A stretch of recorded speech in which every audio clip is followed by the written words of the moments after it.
So you have come, my daughter. Braev Lee, Grand Marshal of the Eternian Forces and holder of the Templar Asterisk, the ruling hand of the Duchy, and, closer to home, Idia's stern but loving father. After a long and bloody war, peace between the Duchy and the Crystal Orthodoxy is finally within reach. What wisdom do you suppose he wishes to impart to you now? No, you come to me as Idia Lee, Knights Captain of the Eternian Ducal Guard. Father, what are you doing here? Answer me this. Are you prepared to succeed me? Are you ready to rule a nation? Father? In olden times, it was said that a true ruler must possess one of two qualities. The strength to cut down any foe who would stand before him without doubt or hesitation. Or the resolve to defend the multitudes who would cling to him for protection without letting any come to harm. And yet, in many ways, these two powers, these two innate abilities, are opposites of one another. So you're asking me if I had to choose one? Just so. Now, I ask you once more, are you truly prepared to take my place, to rule a nation? Do I have the will to rule? Yes, I do, Father. Well said.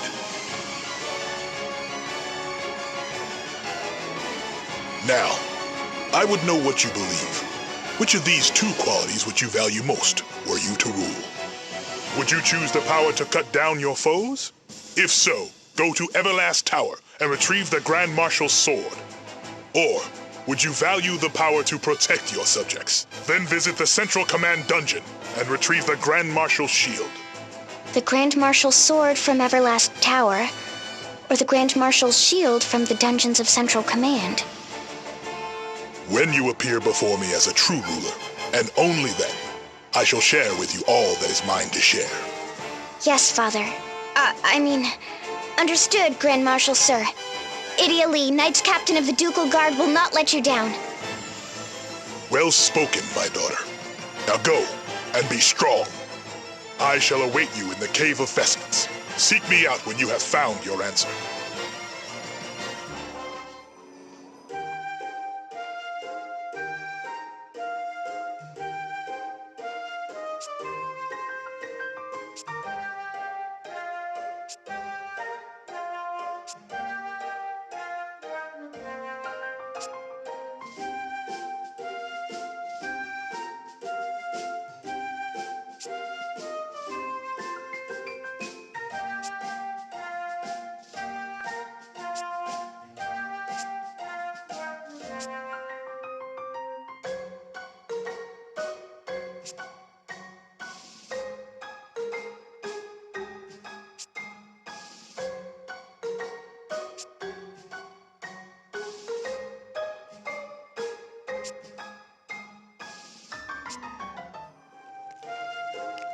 Here you go! Ugh, heavy. Ta-da-da! Shield grilled cave scallop, Ducal Guard style. Oh, nice. These are the scallops you collected earlier, right? Fresh scallops are the best. And I love the miso butter sauce. The bed of green onions and bean sprouts really works too. The juice from the scallops soaks into the greens, turning them into a refreshing seafood salad. Like an undersea garden. By the way, did you say shield grilled? Yeah, instead of a hot plate, I used this shield here to grill them. Wow, that's awfully extravagant. I read that the soldiers in the field would use their shields to grill meat and their helmets to boil potatoes. How resourceful. I'll have to remember that the next time I'm in the woods without a frying pan. You make a lot of grilled food, Idia. Is that popular among the Ducal Guard? Sure is. Hearty battlefield fare, fit for heroes. That's always been their motto. A feast fit for heroes is right. The Knights of the Ducal Guard have always been like that. Big, strong warriors with even bigger hearts. It sounds like a proud tradition. Just like the Sky Knights when I first joined them, I guess. It must have been a real honor. Is that where you learned to cook ducal guard cuisine? The Eternian 4th Guard Unit, the Sky Knights, was once part of the Ducal Guard. Its commander was none other than Sir Argent Heinkel. This was his shield, passed down from captain to captain. Oh, so that's the shield you used to... Wait. You used a priceless heirloom to grill scallops? Darn right. Just have to rinse it off and it'll be good as new. It's what Heinkel would have done. A meal fit for heroes? More like a meal fit for madmen. What if you were ambushed while you were cooking? Well, that's why they outlawed deep frying, you know. Yeah, it'd be like a fire shield, except you'd be the one getting burned. As commander of the Ducal Guard, Heinkel was sworn to serve Father night and day. Father's the one who taught him how to cook on the battlefield. So the Templar taught him, and you've inherited their legacy. I suppose that's the Ducal Guard way. Exactly. Wait, so all those dishes with way too much sugar and your culinary experiments, they were inherited from the Ducal Guard too? Huh? What is it? This mithril shield, I've been holding onto it for my collection. It's the Pope Anya's Ascension Limited Commemorative Edition. Oh, so that's why it was polished all spiffy. It made the cooking a breeze, I'll tell ya. But my shield, it's all covered in soot and miso butter. Hey, guess what, everyone? I've got another special treat for you. Check it out. Scallop soup in a helmet, Ducal Guard style. Oh no, you didn't. I sure did. I used the shiniest, best-kept helmet I could find. Ooh, look at it sparkle. But that's my Legion helmet. That was my prize for qualifying at the Arena Regionals of the World Fighting Spirit Championships. You know, it's good that you take care of your things. But the most wasteful thing of all is not to use them.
Hail, Lydia. What brings you back to Eisenberg? The shield bearers fought the sword bearers by building unbreakable defenses. So, is it better to rule a nation by the shield? In these past few years, you've faced a coup d'etat, civil war, and relentless attacks by the Empire. And yet, under your command, the shield bearers held strong and repelled every threat. Commander Goodman, I would hear from you how a ruler might best defend his nation. A weighty question indeed. I take it you're preparing to follow in your father's footsteps. Very well. Compared to the Duchy of Eternia, ours is a humble nation, but I will offer what advice I can. The defense of a country relies solely on the soundness and strength of its shield. No matter how many times it is struck, no matter how powerful the blows that rain down, it must not bend or buckle. It must absorb all harm so that no injury, no pain befalls the bearer. Now, this is how I built our shield. First, I drew a sharp line between the soldiery and citizenry. It is the former's duty to defend the latter. I saw to it that my men were provided with the strongest armor and stoutest shields, enough to protect them completely. So equipped, they could absorb every attack for as long as it took to exhaust our foes and sap them of the will to fight. This was the doctrine of the shield-bearers, and now that of the Eisenberg army. Of course, some argue that our approach is too rigid, too simplistic. Why not put greater focus on offensive power or mobility? I myself once entertained such ideas, and I was not the first shield-bearer commander to do so. Were we to divert more of our forces to the offensive, we could weaken the enemy's assault, relieving the burden of defense. But doing so would thin our defensive line, and might even afford the enemy a way to break through. We have one duty, and one alone, to protect the citizens of Eisenberg. An approach that would put them at risk, even were it to improve our efficiency, is not an approach I am willing to take. And even with the nation united, you will continue to mold the Eisenberg army into a defensive force? For as long as war troubles this world and peace eludes us, I will. A world without war is hard to imagine. I think we will always have need of a strong defense. It is my sworn duty to protect the people. I, for one, shall never lay down my shield. So should I choose the shield? You want us to take a survey? But what about our food? We have to do this before dinner, otherwise it won't mean anything. Okay, but what kind of survey? Well, let me put it this way. You drinks tea, but not coffee. Tiz and Idia both like coffee, but Idia has a serious sweet tooth. And so it goes for other food and drink. What you're saying is we all have different tastes. You two were arguing about food just the other day, weren't you? That's right. One of us is completely deluded and thinks steak should be served with ketchup. Well, duh, everyone knows that. No, they don't. It's a travesty. Ketchup is for burgers and fries. Maybe Magnolia is onto something with this survey idea. We'll see. So, what do you want to know? All right, question 1. What do you put on your eggs? Oh, this is easy. Oh, I know. Hollandaise. It's gotta be hollandaise sauce, right? Would you listen to Mr. Hoity-Toity? Everyone knows it's ketchup. I'm fine with just a dash of salt and pepper. Sometimes I can't tell if your tastes are refined or just plain boring. No, he is absolutely right. Good point, sir. The answer is salt and pepper. And hollandaise. Moving along. Next question. Fried oysters. What do you put on them? Well, seafood, tartar sauce. End of story. You can't just lump all seafood together. The right answer is ketchup. And you, Tiz? Let me guess. Salt again? Oh no, soy sauce for oysters, definitely. Soy sauce? Ugh, where'd that come from? That's how Anya's taught me to eat them way back when. I admit, I thought it was kind of weird at the time. You don't say. Anyway, next question. Favorite style of ramen? Ooh, things just got serious. Okay, tsukemen. Oh, no, wait. Tonkotsu. Tonkotsu shoyu. Not Alcampa noodles? Huh, that counts as ramen? Well, no, I'm sticking with tonkotsu shoyu. Well, I like miso, with butter on top, obviously. And a dash of vinegar too, right? Tis exactly. Which means you're also... Sorry, I'm a salt man. I prefer a clear broth to a creamy one. What about you, Magnolia? Well, since I came to Luxembourg, I've had a lot of ramen, and I mean a lot. And I like them all. Whatever the type, you can't go wrong with ramen. Hey, no fair. I'm changing my answer then. D, all of the above. Look, are we done? Because I am starved. I'll eat anything, as long as it's now. Yeah, me too. I'm feeling kind of lightheaded. I have to eat something. I don't care what. Enfin, the words I was waiting for. Today's menu is Magnolia's special boiled meat and spuds, à la lune. Gosh, that sounds impressive. But what's a laloon? Bleak and featureless. Huh? Did you say something? Oh, I can't hide it any longer. I'm so sorry. It's a complete disaster. You remember how we put all our herbs and spices in one basket? Well, I must have dropped it somewhere. I've been waiting for you to say you're so hungry you'll eat anything. Why of all the sneaky tricks?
You return, my friends. A welcome sight.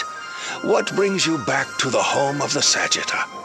The SP cannon has the power to annihilate any foe.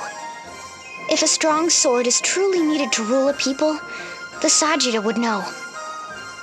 I would seek your wisdom, Elder. And I would hope that I have the wisdom you seek, my child. You have in your village a super weapon capable of blasting balls clear out of the sky. Yes, I suppose we do. Well, I was just wondering, do you think you could still lead your people without that power? So you would follow in your father's illustrious footsteps, Idia Lee. I am a humble elder of a sleepy hamlet in the clouds. I fear my advice would have little value to one who would rule a great nation.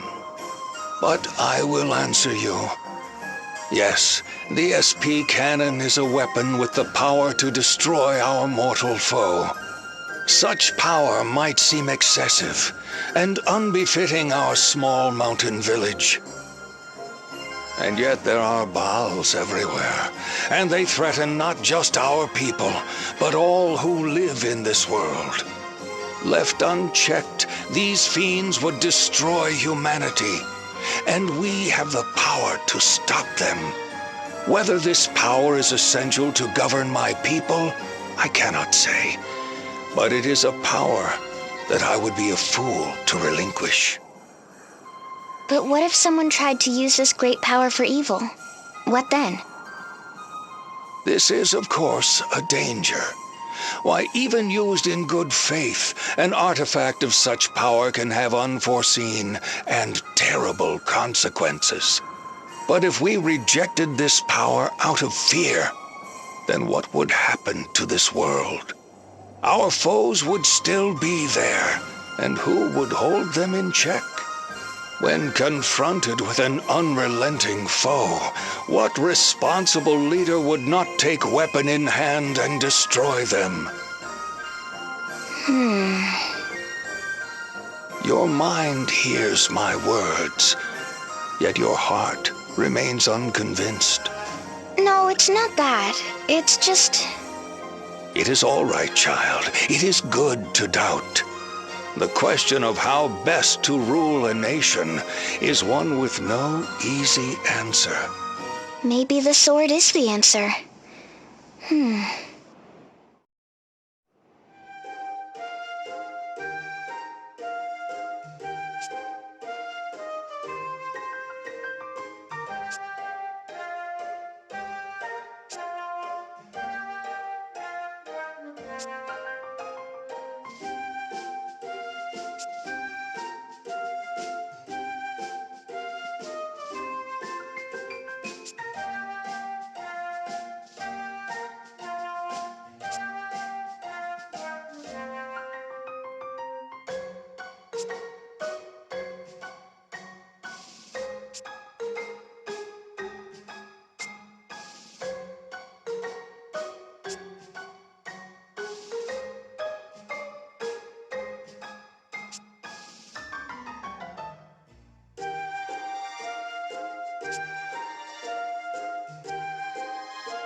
Father. It is said that the mystic thread used to weave the garb of the Vestals comes from this cave. But it is more than that to me.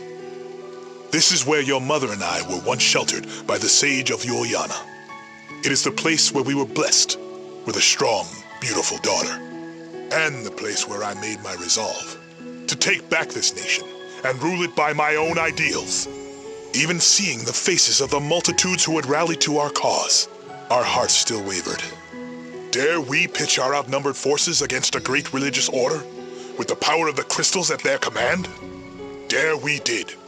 We resolved to overthrow the orthodoxy, capture the Earth Crystal, and seize the throne. But how would we rule this new nation we would forge? How would we lead the world? After 3 days and 3 nights of heated debate, on the morning of the 4th day, I mustered my army. So this is where it all happened. I see you have found the Grand Marshal's sword and shield, and yet you have equipped neither. Tell me, Idia, is this how you would answer me?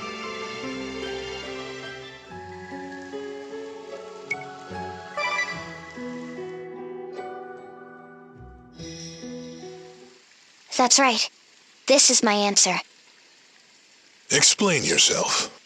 As long as a nation exists, it will have enemies, whether or not it seeks them out. A ruler must have the power to fell those who would threaten the people's survival.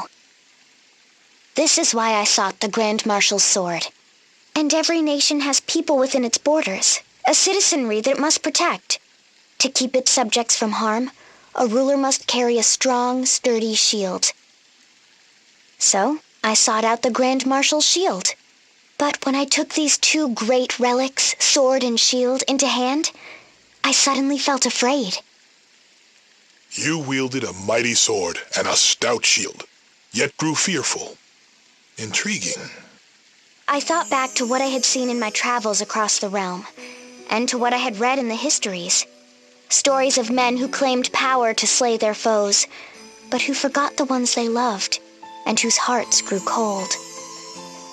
Men who gained the power to protect people, but then lost sight of themselves, and grew vain, proud, and complacent.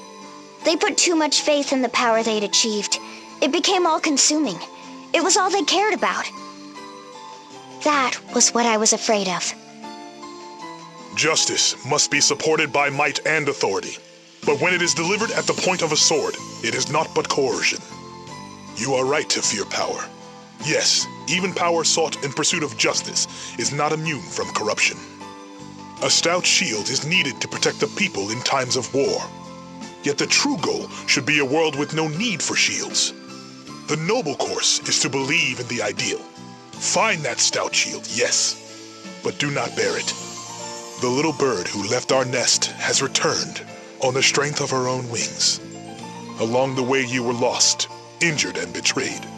You knew despair and cried in anguish. We were confused. We doubted everything. We closed our eyes and ears to the world around us. But you overcame the pain. You raised your head and did not shirk from the truth. You took your troubles in stride. I met new comrades and knew the warmth of friendship. I was emboldened. I listened. I learned just how much I still had to learn. I felt the love of my master, my friends, my family, and my father, who I always looked up to and strove to follow. Your journey is over, my daughter. But you have one more trial to face, together with the friends who stand beside you.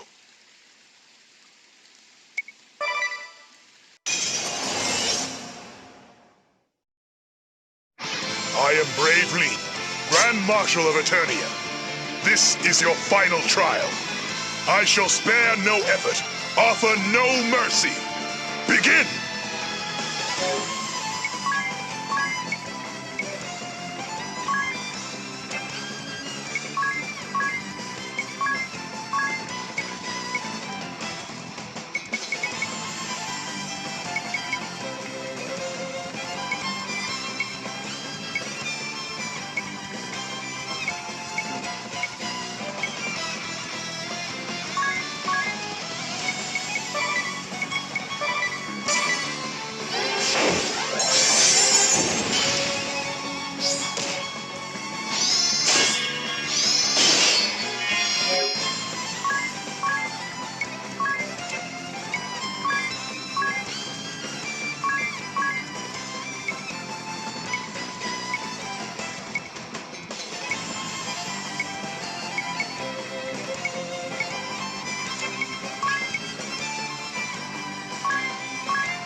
Well fought, but your trial has only begun.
Well struck, but I will not fall so easily.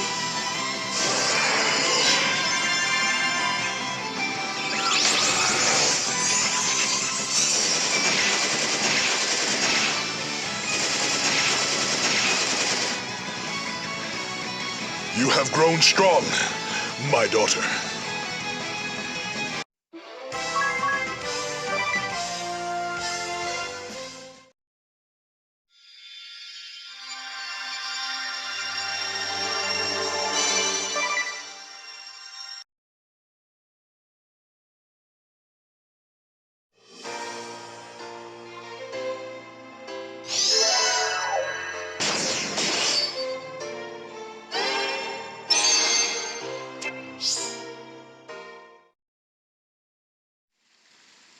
How strange.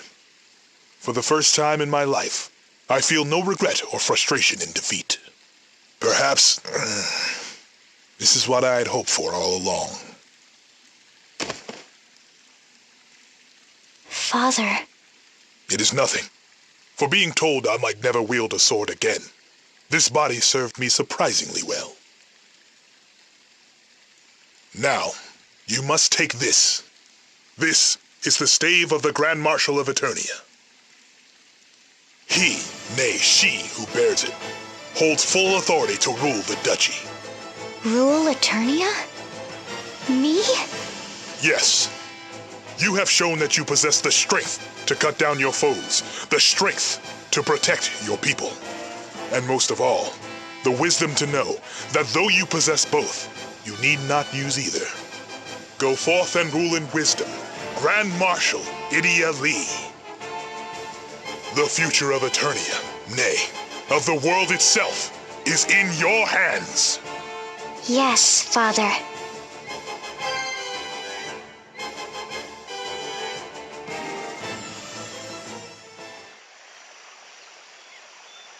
Why, Idia? Mother? What's going on? Your father and I have decided to move out here to the woods. Seriously? But isn't this the Wise One's place? It certainly is. Or was. From what we've heard, he hasn't been around here in quite some time. I've been thinking of renaming the place Braev Lee's Needleworks. And Sage Ileana is okay with this? Don't worry, dear. The old sage could never get angry at me. But listen, Idia, I'd like you to have a word with your father. About what? His armor. Even though we're retired and living here in the woods, he refuses to take it off. I have grown accustomed to the proper ballast it provides. If I took it off, the next stiff breeze might carry me clear into the sky. I think I'll stay as I am for now. The full metal seamster, huh? That's gotta be a first. Sir, the delivery you asked for. Alternus, I've been waiting for you. Fabric and thread just as you asked. If you exhaust your supply, simply say the word and I shall procure more. Thank you, Alternus. You're always so helpful. And what of the other items I requested? I have brought them, sir, but are these truly what you were looking for? Patchwork for apprentices. 100 embroidery patterns for spring and summer. Yes, these are perfect. You're really serious about this needlework stuff, huh? Of course. Have you ever known your father not to be serious? For my first project, I believe I shall make you a quilted vest. Then again, Noble Tsuna hinted that he wanted a new tea cozy, and I promised to knit Alternus a woolen scarf. Before that, the armor.